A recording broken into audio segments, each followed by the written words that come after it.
Pet patios are very popular these days. Here to talk to us about petiquette is Liz Silberman, Vice President and Certified Behavior Consultant at PUPS Pet Club. Hi, Liz.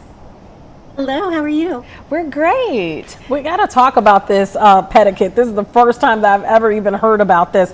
What exactly is petiquette? Is it the equivalent to puppy etiquette or your pets having etiquette?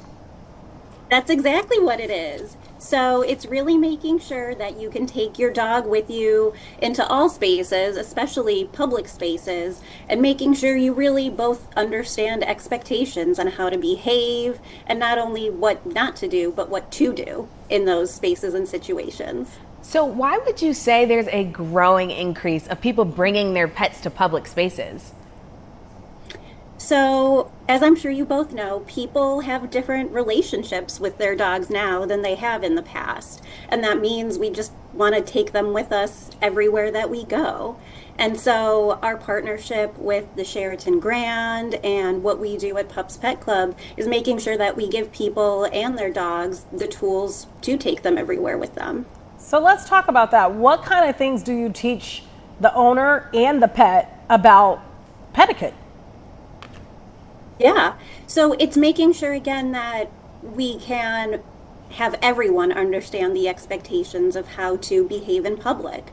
So it's how to sit politely while someone pets them, or making sure that they can lay by our side calmly when we're in a public place like a patio or a restaurant or a brewery or at a hotel, making sure they can stay calm with new and exciting distractions, making sure they can leave something, that was dropped at a restaurant like food or trash or something like that.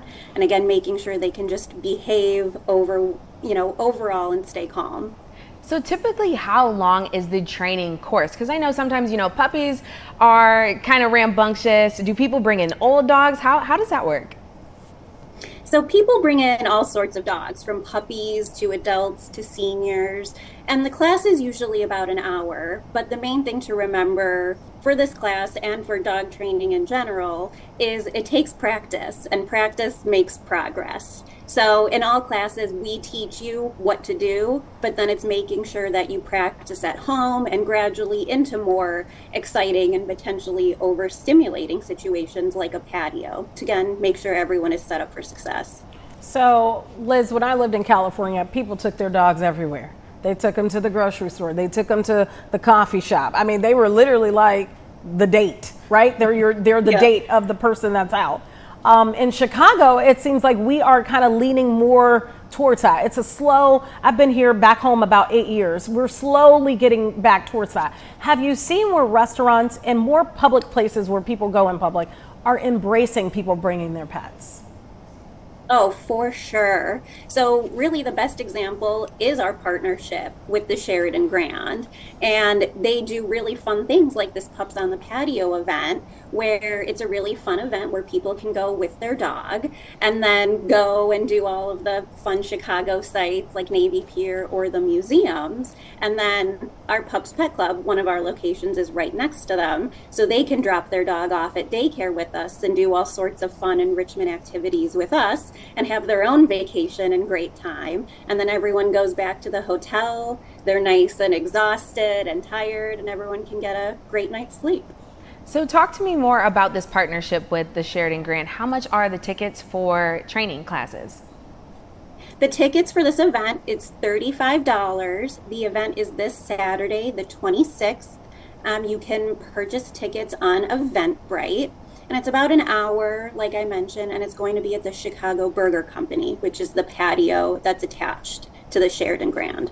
What are some of the major issues you see with pets when they're out in public places and maybe they haven't gone through this training, they're not quite there yet? What are some of the major distractions and issues you've seen?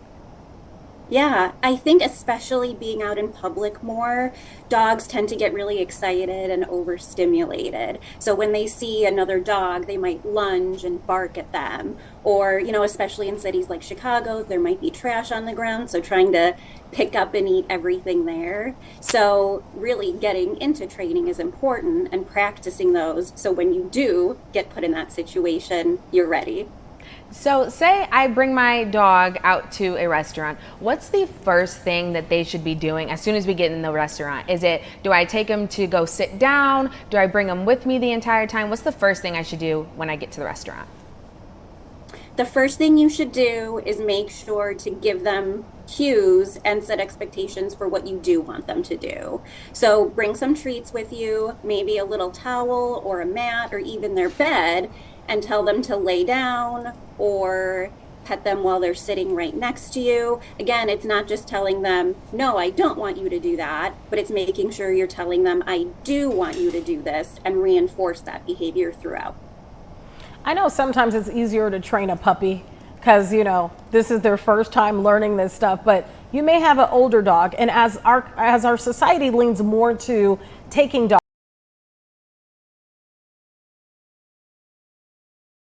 would give a dog owner that has an older puppy that maybe isn't accustomed to being out in public? Practice. It's all about practice. And I know I've said that a few times, but actually in a lot of situations, it's easier to train an older or senior dog than a puppy because they're a little bit calmer at that age. So they're able to focus a little bit more quickly and stay calm in those situations. But it's really about setting those expectations and practicing. So making sure at home you can practice eye contact, leave it, sitting and staying and going to their place. And again, just making sure they understand what you're asking them. Because a lot of people do make that mistake of, I'm going to go into public and try these things for the first time. And that's really the end goal, is practicing these behaviors in public. And this is only for dogs. Is that accurate? Because I've seen people, I don't know if you have, Liz, but it's a lot of these like little bubble book bags now, and you look in the back, you're like, is that an animal in the back? And it turns out it's a cat hanging out in the back of somebody's book bag. This is only for dogs? As much as I love cats, yes, this event is only for dogs. Cats might not have a great time with all these dogs around them. And Liz, lastly, where can people find you guys on social media or buy tickets to the event? You can follow us on social media. It's just PUPS Pet Club. And then obviously Sheraton Grand, Chicago Riverwalk is who we're partnering with. And the tickets are available on Eventbrite. Perfect. Liz, it has been a pleasure meeting you. Thank you so much for coming on with us this morning. Thank you for having me.